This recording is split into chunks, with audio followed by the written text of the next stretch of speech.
कोई भी कोर्स करने से पहले हमें उसके बारे में ये चीजें जानना बहुत जरूरी हो जाता है कि मैम क्या वो जो हम कोर्स कर रहे हैं क्या उससे हमको जॉब मिलेगी कि नहीं मिलेगी, क्या हमारा फ्यूचर सिक्योर है कि नहीं है, क्या वो कोर्स हमारे आने वाले जितने भी डेवलपमेंट्स होती हैं या फिर जितने भी मॉडिफिकेशंस होती हैं क्या उनके साथ कोप अप कर पाएगा कि नहीं कर पाएगा। तो मेरा नाम है सोनिया चहल और आज आपको बताऊंगी हर स्ट्रीम के साइंस आर्ट्स एंड कॉमर्स के वो कोर्सेज जो कि जनरली बहुत ही अच्छे होते हैं, ठीक है, और जो बच्चे इग्नोर कर देते हैं, जिनको पता ही नहीं होता कि इससे हमको क्या क्या जॉब मिलती है। तो स्टार्ट करेंगे सभी के लिए, स्टार्ट करेंगे साइंस वाले स्टूडेंट्स के साथ।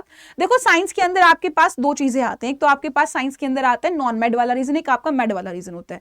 जनरली बच्चे बीएससी में जब मेडिकल की बात करेंगे तो बीएससी जेनेटिक करेंगे, फूड टेक करेंगे, मेडिसिन में चले जाएंगे, इन्फॉर्मेट में चले जाएंगे, बायोटेक में चले जाएंगे, बायोकेमिस्ट्री में चले जाएंगे, या फिर नॉर्मल लाइफ साइंस आप ले लेते हैं, नॉर्मल लाइफ साइंस ले लेंगे, या बायोमेडिकल आप ले लेते हैं। There is a one also biomedical, से यहाँ हो गया बायोमेड में आपका यहाँ पे हो गया। इसके अलावा नॉन मेड के भी बहुत सारे कोर्सेज है, स्टैट हो गया, केमिस्ट्री हो गया, मैथमेटिक्स में हो गया, बायोटेक हो गया, कंप्यूटर साइंस हो गया, फिजिक्स हो गया, बायोटेक है ना, इलेक्ट्रॉनिक्स, जियोलॉजी, ये कुछ ऐसे कोर्सेज हैं। आप कहोगे मैम ये कोर्सेज तो ठीक है, आपने एक बार बस पढ़ के बता दिया मैम ये कोर्सेज है, बट इनका बेनिफिट क्या है। देखो एक चीज को समझना बहुत जरूरी है, आपको एक चीज को समझना बहुत जरूरी है। देखो इंसान कभी भी कुछ चीजें कभी बंद नहीं करता है।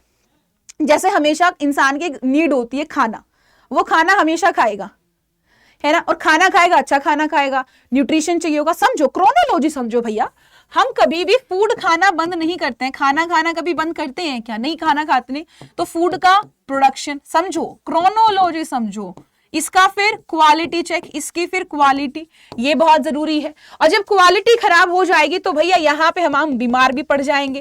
तो जब हम बीमार पड़ेंगे तो हमको वहां पे पैथोजन के बारे में पढ़ना पड़ेगा, वो पैथोजन कैसे काम कर रहा है, कैसे काम नहीं कर रहा। कई बार हड्डी खसक जाती है, टूट जाती है, तो आपके पास जो थेरेपिस्ट आते हैं वो तो है ही है, कोई दिमाग की प्रॉब्लम की बात नहीं है। कई बार मेंटली भी हमको परेशानी हो जाती है, मेंटली परेशानी हो जाती है ना, दिमाग के तौर पर भी हम खराब हो जाते हैं। फूड इंस्पेक्टर हमारे पास आ जाएंगे, किसी भी चीज से हम चीजें खराब हमारी हो सकती हैं। यानी ये चीज आपकी है, खाना और बीमार होना, ये कभी भी बंद नहीं होते हैं।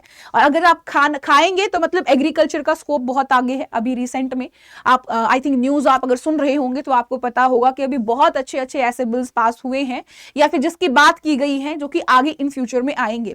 जैसे कि अभी अगर कुछ बच्चे नहीं वाकिफ होंगे तो जो बच्चे एग्रीकल्चर जिसने किया है, करना चाहता है, बीएससी एग्रीकल्चर करना चाहता है, तो आप मेक श्योर करो आप उसके अंदर हॉर्टिकल्चर जरूर रखिए। आप हॉर्टिकल्चर का ज्यादा करें क्योंकि हॉर्टिकल्चर को काफी प्रमोट किया जा रहा है फिलहाल के टाइम पे। तो आपके पास हॉर्टिकल्चर का जॉब हो गया, एग्रीकल्चर का कंसल्टेंट का काम हो गया, ये अभी काफी डिमांड में है। अब क्योंकि कभी भी कोई आदमी बीमार होना भी बंद नहीं करता, तो भैया फार्मासिस्ट, मैं कह रही हूं एवरग्रीन फूड एंड बीमारी एवरग्रीन बिजनेस है। आप कहोगे मैम बिजनेस, हाँ जी, तो आप फार्मासिस्ट बन सकते हैं, माइक्रोबायोलॉजिस्ट बन सकते हैं, फूड इंस्पेक्टर बन सकते हैं। अब कभी भी क्राइम होना भी बंद नहीं होता। अब क्राइम होता है, हमको बाकी चीजें जाननी होती है, तो हम फोरेंसिक साइंटिस्ट भी बन सकते हैं। मेरा तो पर्सनल है फोरेंसिक साइंटिस्ट का, इस तरफ मैं कह दूं, मेरा पर्सनल है, मैंने खुद फोरेंसिक एक्सपर्ट में रही हूं। बट हाँ, ये मैं आपको बता दूंगी कि ये जो जितने भी साइंस के आपके कोर्स है ना, तो यहाँ पे लेबोरेटरी बेस्ड ज्यादा होते हैं। जिन बच्चों को लग रहा है जी हम बस बैठेंगे ऑफिस में जाएंगे, तो नहीं बेटा, लेबोरेटरी बेस्ड होते हैं, काम करना पड़ता है आपको। कुछ ही ऐसे कोर्स होंगे जहां पे आपको अलग से ऑफिस मिलेगा, लैब नहीं मिलेगी, तो मोस्टली के अंदर आपको लैब मिलेगा। एवरग्रीन टीचिंग तो है ही है, ठीक है। और एक चीज साइंस वाले बच्चे दिमाग में रखें, आप लोगों को तुरंत ही बैचलर्स करते चीजें नहीं मिल जाती। दो चीजें होती है जो तुरंत बैचलर करते मिल जाती है, एक तो बीएससी फूड टेक, एक बीएससी फार्मा। ये दो ऐसे होते हैं जहां पे आपको बैचलर्स करते ही जॉब मिल जाती है। बट सीधी सी बात है, जब आप कम टाइम में कोई चीज अचीव करते हो वो छोटी चीज होती है, राइट, तो उसकी जॉब, उसका डेजिग्नेशन छोटा ही मिलता है। जनरली आपको हाई पोजीशन के जो जॉब्स चाहिए होते हैं वो आपको मास्टर्स के बाद ही मिलती है। तो आई विल सजेस्ट कि साइंस वाले बच्चों में ये पेशेंस हो कि वो चीजें कर पाएं। अब टेक के अंदर भी बहुत सारी चीजें आ जाती है, जैसे कि आपको पता है हम और तुम कैसे कनेक्टेड है, इंटरनेट से कनेक्टेड है। तो हम डाटा साइंटिस्ट, डाटा एनालिस्ट, आपका सॉफ्टवेयर डेवलपर हो गए, इंजीनियर्स हो गए, राइट, आपके पास कितने सारे डाटाबेस एडमिनिस्ट्रेशन होते हैं, साइबर सिक्योरिटी वाले। ये आज के टाइम पे जो आपका जो नेट का यूज बढ़ा हुआ है, तो इसके जितने भी कोर्सेज है ये फिलहाल डिमांड में है। और इनके साथ में बैचलर्स के साथ साथ एज वेल एज इनके क्या होते हैं, डिप्लोमास भी होते हैं, इनके अलग से कोर्सेज होते हैं, 6 महीने का डिप्लोमा हो गया, 7 महीने का डिप्लोमा हो गया, वो भी आप कर सकते हैं। तो ये फिलहाल हाँ, इतना ज्यादा हाईएस्ट पेइंग जॉब तो ये नहीं मिलेगा अगर आपको लग रहा है कि 6 महीने का हम डिप्लोमा करके फिर तुरंत ही ऐसे कर लेंगे, तो नहीं, वो तुरंत ही नहीं मिलेगा। डिप्लोमा नहीं, आप एक प्रॉपर डिग्री लीजिए, क्योंकि सही बात है भैया, अगर आपको बड़ी चीज पानी है तो मेहनत तो करनी पड़ेगी। अगर मैं बात करूं आर्ट्स वाले स्टूडेंट्स के लिए, तो आर्ट्स वाले स्टूडेंट को क्या कहा जाता है कि भाई इकोनॉमिक्स कर लो, पॉलिटिकल साइंस कर लो, इंग्लिश कर लो, हिस्ट्री कर लो, है ना, जर्नलिस्ट के लिए कर लो जर्नलिज्म, है ना, आपका मल्टीमीडिया मास कम्युनिकेशन में चले जाओ, साइकोलॉजी में चले जाओ, सोशियोलॉजी में चले जाओ, जियोग्राफी में चले जाओ, बीए प्रोग्राम में चले जाओ। हाँ जी, बात तो ठीक है, दी बेस्ट है ये। अब याद रखना साइंस के अंदर एक चीज खास है जो यहाँ पे कहीं नहीं है, यहाँ पे आप ऑनर्स ना रखें, हमेशा कॉम्बिनेशन बना के रखें। क्या बना के रखें? कॉम्बिनेशन। अब जैसे कि अगर मैं बात करूं, मैं मेरी पर्सनल आपको एक बात बताती हूँ, जैसे कि मैंने जब फोरेंसिक एक्सपर्ट के लिए अपना पेपर दिया था, तो उस पेपर का क्वालिफिकेशन के लिए एक आपका क्राइटेरिया था कि भाई आपने अपनी बैचलर्स में केमिस्ट्री पढ़ी हुई हो। अगर आपने अपनी बैचलर्स में केमिस्ट्री नहीं पढ़ी है तो यू विल बी लाइक नल, वो रिजेक्ट हो जाने वाली है। अब आपकी चीजें वहां पे नहीं हो पाएंगी, आपकी कोई भी चीज वहां पे नहीं हो पाएगी। तो you have to make sure कि आपने वहां पे कॉम्बिनेशन में जाए। साइंस वाले student please please please, it's a humble request कि आप इस चीज को देख लें कि आपके पास यहाँ पे कॉम्बिनेशन हो। जनरली जो मैड वाले बच्चे हैं, आप केमिस्ट्री को अपने बीएससी के अंदर जरूर रखें, जरूर से जरूर रखें, आई विल सजेस्ट। बाकी आपका पर्सनल है, आप जैसा चाहें वैसा कर सकते हैं, ठीक है। नेक्स्ट, अगर हम आर्ट्स वाले बच्चों के ऊपर जाएं, तो आर्ट्स वाले बच्चों को हम बोलेंगे ऑनर्स पे आप जाओ तो ज्यादा सही रहेगा, बेटर रहेगा, क्योंकि आप नॉर्मल वैसी ऐसी बात है कि ऑनर्स ही लो, आप जनरलाइज ले सकते हो, बट कौन से सिलेबस आपको मैं अपने पर्सनल बताऊंगी, पर्सनल फेवरेट बताऊंगी।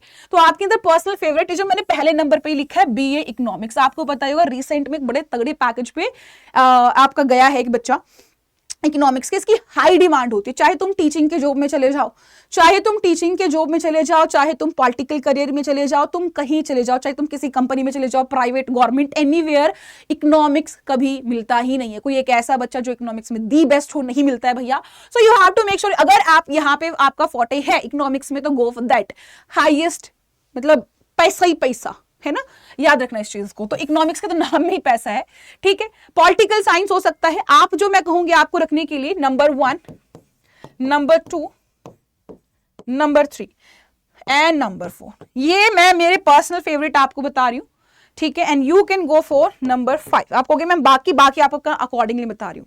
अब जैसे कि ऐसा मैंने क्यों बोला, जैसे कुछ इकोनॉमिक्स वालों की जॉब होती है जो सिर्फ इकोनॉमिक्स वालों को ही मिलती है, ठीक है। अब पॉलिटिकल साइंस में, पॉलिटिकल साइंस वालों के लिए क्या ही जॉब हो सकती है, let me tell you political science वालों के लिए क्या क्या जॉब हो सकती है। आपका पॉलिटिकल एनालिस्ट और पैरालीगल, क्योंकि आप पॉलिटिकल साइंस पढ़ते तो आपको वहां पे जो लॉयर्स होते हैं उनको भी हेल्प की जरूरत पड़ती है, जजेस को भी साथ में जरूरत पड़ती है, साइड में उनके बैठे होते हैं, वहां पे आपको जरूरत पड़ेगी, राइट। अब जो बोल रहे हैं कि मैम हम एक बात, तो ऑनर्स का तो आपने बता दिया, अब यहाँ पे इस साइकोलॉजी का क्या, भाई साइकोलॉजिस्ट आज के टाइम पे सभी मेंटली डिप्रेस है, सबसे ज्यादा जरूरत है भैया। हिस्ट्री की क्या जरूरत है, टीचिंग तो तुम्हारा है ही है, वो तो कहीं गया ही नहीं। आर्कियोलॉजिस्ट हो गया, आर्किविस्ट हो गया, आपका क्यूरेटर्स हो गया, ये आपके किस में आ जाएंगे, ये आपके आ जाएंगे जहां पे आपके हिस्ट्री को प्रेफरेंस दी जाती है, जो बच्चों को पता ही नहीं होता कि ये कोई कोर्स भी होता है, जॉब भी होती है। हाँ जी, जॉब होती है, ठीक है। आपके पास यहाँ पे उसके आ गया सोशियोलॉजी के लिए आपके पास आ जाता है सोशल वर्कर। अब जैसे रिसेंट में ही अभी अगर मैं कहूँ कि अगर किसी ने कर रखा है, किसके भाई बहन ने कर रखा है सोशियोलॉजी से BA MA, तो आप उनको सजेस्ट भी कर सकते हो। अभी वैकेंसी निकली हुई है GSSB की सोशल वेलफेयर के लिए, सोशल वेलफेयर हेल्थ ऑफिसर के लिए, जिसके अंदर सिर्फ सोशियोलॉजी मांग रखी है। अगर सोशियोलॉजी नहीं तो कुछ भी नहीं, तो आपके पास वहां पे सोशियोलॉजी होना बहुत जरूरी है, राइट। तो ऐसा नहीं है कि भाई ये कोर्स अच्छा नहीं है, कोर्स अच्छे होते हैं, बस आपको पता नहीं होता। कुछ ऐसे कोर्सेज होते हैं जो कि आपको जनरली गवर्नमेंट, सिर्फ जॉब का मतलब ये नहीं होता ना कि आप गवर्नमेंट में जाओ, कुछ आपके पास प्राइवेट कंपनी में भर भर की डिमांड होती है, और जो कि हमको पता ही नहीं होता। इसके अलावा टीचिंग हो गया, सिविल सर्वेंट हो गया, गवर्नमेंट इकोनॉमिस्ट हो गया, ये तो हमारे पास कोर्सेज हैं ही है, नो डाउट इन इट। अब उसके बाद आते हैं कॉमर्स वाले कहेंगे मैम हमको कैसे छोड़ दे, तो हम किसी को नहीं छोड़ेंगे। You are having BCom, BA economics, again I will say BA economics is just a boon, it's a amrit to all। अगर आपके अंदर दम है, आपके अंदर गुदा है, तो इसके लिए जाइए। मैं कह रही हूँ आपको, पर्सनली मैं बोल रही हूँ, आप उठा के देख लीजिए। मैं आपको बता रही हूँ, अगर कोई टीचर आपको मिल जाए अच्छा सा इकोनॉमिक्स का, तो हमें बताइए, आपको हम खुद हायर करेंगे भाई। आपको जो टीचिंग के अंदर भी बात करूँ तो इकोनॉमिक्स के मिलते ही नहीं है टीचर्स, है ना। आपको इकोनॉमिस्ट मिलते ही नहीं है, वेरी रेयर, बच्चे लेते ही नहीं है, सब्जेक्ट से बाहर भागते हैं। अब कोई भी चीज टफ होती है तो देखो सीधी सी बात है, किसी ने ज्यादा मेहनत की है तो उसकी वैल्यू तो ज्यादा होनी है, ये बात तो याद रखो। इसके अलावा बीकॉम हो गया, बीबीए, बीकॉम हो गया, प्रोग्राम हो गया, बीएमएस हो गया, बीबीए हो गया। अब आप कहोगे मैम कौन सी चीजें कर सकते हैं? देखो बीकॉम के बाद आप जा सकते हैं बैंकिंग के अंदर, हो गया बैंकिंग, हो गया फाइनेंस, हो गया इंश्योरेंस कंपनीज होगी, अकाउंटिंग होगी, टैक्सेशन हो गया, वेल्थ मैनेजमेंट हो गया, कॉमर्स जो बिजनेस वाले होते हैं कंपनीज, राइट, एजुकेशन हो गया आपका, गवर्नमेंट सर्विसेज हो गया, ये तो है ही है। अब वो चीजें जो जनरली बीकॉम करने के तुरंत बाद हमको मिल जाती हैं, जो कि यहां से गायब हो गई हैं, पता नहीं क्यों, और मुझे 1 मिनट के लिए देखना पड़ेगा आपको। मैं वैसे बता देती हूँ, जैसे कि आपके पास बहुत सारे होते हैं जो कि एग्जीक्यूटिव्स होते हैं, है ना, एसोसिएट्स होते हैं, आपके पास कंसल्टेंट्स होते हैं, सेल्स मैनेजमेंट्स होती हैं। तो ये कुछ ऐसी चीजें होती हैं जो कि बी कॉम के बाद भी जनरली आपको मिल जाते हैं। अकाउंटिंग मैनेजर्स हो गए, राइट। तो आपको ऐसा नहीं रखना है कि मैम ये नहीं, देखो कोर्सेज आपके अच्छे हैं but you have to be aware कि ये है कि नहीं है। टॉप कोर्सेज मैंने आपको बता दिया, जिस बच्चे को नहीं पता तीनों का यहाँ पे लिखा हुआ, you can take the screenshot, right. अब आपके ऊपर बात है कि आपके अंदर कितना गूदा है, आप कितनी मेहनत कर सकते हैं, ये आपके ऊपर है, ठीक है। अब देखो यहाँ पे अगर मैं बात करूं तो हमारे पास बैच है, प्रतिज्ञा बैच, जो बच्चे एनरोल करना चाहते हैं, क्योंकि ये सारे कोर्सेज आपके सीयूटी के अंडर जितनी भी यूनिवर्सिटीज है उन सब में अवेलेबल है।